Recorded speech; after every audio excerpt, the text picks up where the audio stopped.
Hello, my name is Rich MacPhie, and right now I'd like to read the introduction to a book called Jamerican, The Gift of Poverty by Sherwin Brown.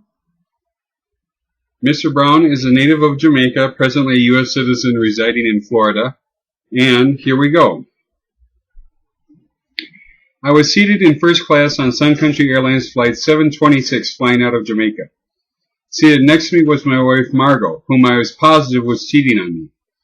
I was staring out the window looking down at Cuba and wondering how I got myself into this mess when I realized that the captain was saying something garbled over the intercom. One of the flight attendants was a red-haired woman with fair skin, and as the plane started turning, she got on the cabin mic and said, "Ladies and gentlemen, the intercom from the flight deck is not working, but the crew believes that one of our engines is on fire and we must return to Montego Bay Airport." Everybody got that wide-eyed look of terror on their face. I looked at Margo. So I'm going to die next to this woman, I thought. The red-haired crew member started reading out of the cabin emergency manual. To this day, I have no idea what she was saying. I was too busy trying not to crap my pants. I took a deep breath and tried to tell myself that we were in the hands of aviation experts who were trained for these very instances. Right about at that moment, the attendant suddenly turned beet-red and started to cry uncontrollably. Oh God, even the crew thinks we're going to die. That wasn't that cool as a cucumber demeanor you want out of professionals in these situations. It was then that I realized that we were truly going to die on this day. I was going to die a strange and tragic death like my grandmother had years before.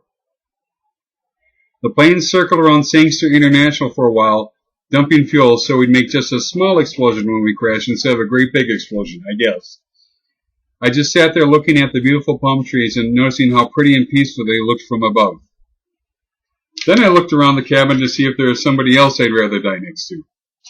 The flight attendant got back on the mic. "Ladies and gentlemen, we'll begin our landing approach into Sangster International in 2 minutes. Please remove your glasses and eyewear, and if you have them, please remove your dentures as well." I took off my glasses and I put them in my breast pocket. Then I reached into my mouth to remove my dentures, but they wouldn't budge. Then it struck me that I still had all my original teeth. Yes, I was that frazzled. I looked out the window and saw scores of yellow fire trucks lining the runway waiting for us to crash.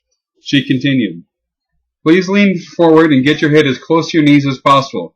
Remain in the crash position. Upon impact, there's a chance the fuselage will break apart. If you are able, get as far from the wreckage as you can, as the plane will possibly explode."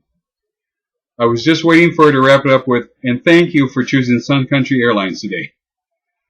But she just put the mic back in its holder and strapped herself into her jumpsuit. I snuck a peek out the window. We were making the exact same approach I'd made so many times before. But here we were now, whooshing into my home airport in an apparently flaming Boeing 737. The plane came closer to the ground, closer, and it was one of the smoothest and most perfect landings I'd ever had in airline. We could hear the fire engines spooling up their sirens as they started to pursue the aircraft down the runway. The plane finally came to a stop and Red got back on the mic. "Please remain seated until instructed otherwise." Screw this, I thought. You think this tin gas can is on fire and you want me to stay seated just out of sheer protocol? I rose up and moved towards the door. Before a crew member could yell at me, half the plane had started to follow me. I used to love flying, but I've hated it ever since.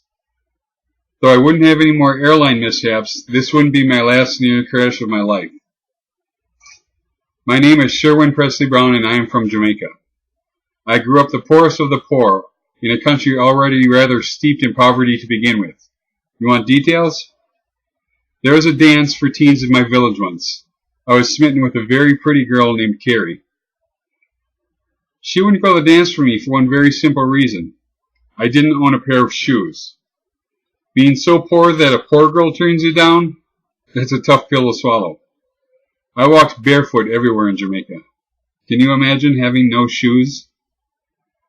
When I was 12, one of my daily chores was to herd over 100 stubborn goats into a fenced-in pen so they'd be safe from wild dogs overnight. I would usually be very tired by the time I was done, and I would go sit on this huge rock at the top of a valley where I had a panoramic view of the setting sun. It was my favorite place just to sit and let my mind wander. As I rested each evening, I would dream of going to America, and I'd wonder what was on the other side of that great big Caribbean Ocean that seemed to go on forever, and seemed as if it could touch the sky. Would I ever get there?